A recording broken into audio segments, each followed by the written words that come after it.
ঈদের আনন্দে বাড়িতে বেড়াতে আসার পর জামাইকে মারধর করার কারণে দুপক্ষের মধ্যে শুরু হয় বচসা হাতাহাতি আর তাতেই গুরুতর আহত হয় দুই পক্ষের 5 জন।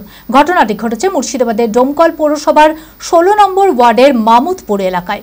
আহতদের উদ্ধার করে ডোমকল সুপার স্পেশালিটি হাসপাতালে নিয়ে যাওয়া আসা হয়। এই ঘটনায় ব্যাপক চাঞ্চল্য ছড়িয়েছে এলাকায়। মানসিক স্বাস্থ্যের জন্য সবার আগে যে নামটি মনে ভেসে ওঠে সুস্থ মনের ঠিকানা মনোবীক্ষণ। যোগাযোগ নাম্বার 7477799516। জামাইকে মারধর করার কারণে দুপক্ষের মধ্যে শুরু হয় বচসা। এই ঘটনায় আহত হয় 5 জন। ঘটনাটি ঘটেছে মুর্শিদাবাদের ডোমকল পৌরসভার 16 নম্বর ওয়ার্ডের মামুদপুর এলাকায়।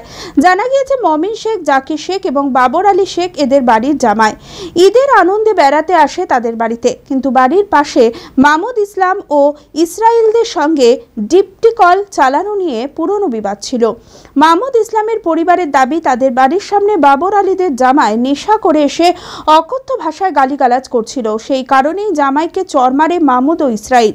তারপরেই শুরু হয় বচসা। বাড়িতে আপনার ওখানে এই মাতালটা যায়, এখানে মানে এই কুঠির মোড়ে বাড়ি ওর, আর ওখানে শ্বশুর বাড়ি মাহমুদপুর শ্বশুর বাড়ি, ওখানে যায় ওই বাড়ির সামনে মাতলামো করে।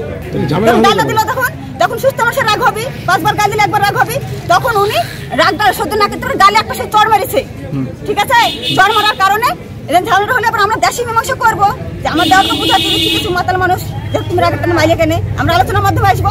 তা না তোরা কেস করেছে, কাল তো আমাদের ঈদ, আমরা ঈদের মুহূর্ত গুলো যাতে বলেন আপনারা বিবেক করি।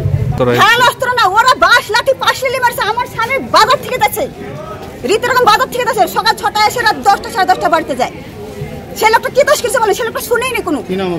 অন্যদিকে পাল্টা দাবি, মমিন, জাকির, বাবরের অভিযোগ তাদের জামাই ফোনে অন্য কারোর সঙ্গে গালিগালাজ করছিল। সেটা মাহমুদ ও ইসরায়েল ভুল বুঝে জামাইকে মারধর করেছে। বলতে গেলেই শুরু হয় হাতাহাতি আর তাতেই আহত হয় দুপক্ষের 5 জন। আহতদের উদ্ধার করে ডোমকল সুপার স্পেশালিটি হাসপাতালে নিয়ে আসা হয়। ডোমকল থানায় লিখিত অভিযোগ দায়ের করবে বলে জানায় দুপক্ষই।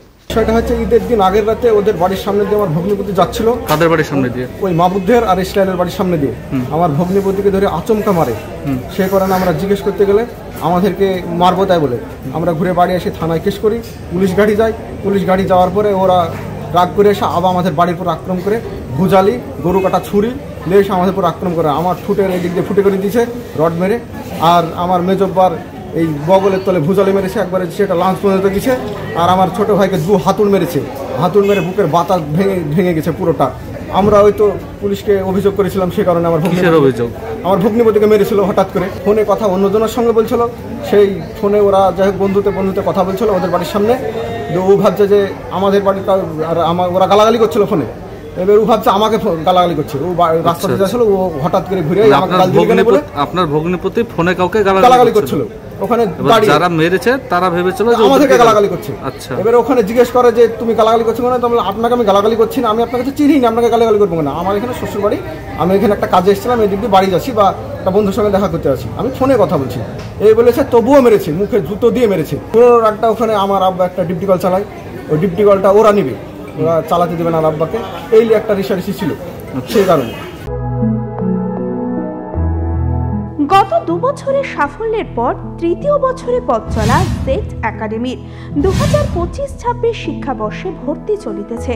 আমাদের সুবিধা ডিজিটাল ক্লাসরুম, 24 আওয়ার্স সিসিটিভি, ছেলে ও মেয়েদের পৃথক ক্লাসরুম ও হোস্টেল, নিয়মিত DPP, problem solving and doubt clearing class, কলকাতার অভিজ্ঞ শিক্ষক মণ্ডলী, স্বাস্থ্যসম্মত রুচিশীল খাবার, নিট বেসিস পড়াশোনা, কালচারাল অ্যাক্টিভিটি, গেস্ট টিচার দ্বারা মোটিভেশন ক্লাস, সবুজে ঘেরা পরিবেশে 24 ঘন্টা বিশুদ্ধ জল ও বিদ্যুৎ পরিষেবা। একাদশ শ্রেণীতে ভর্তির অ্যাডমিশন টেস্ট আগামী 9 মার্চ 2025।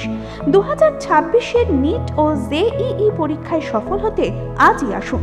আমাদের ঠিকানা জেড একাডেমি, সারগাছি রামকৃষ্ণ মিশনের সন্নিকটে, বহরমপুর, মুর্শিদাবাদ।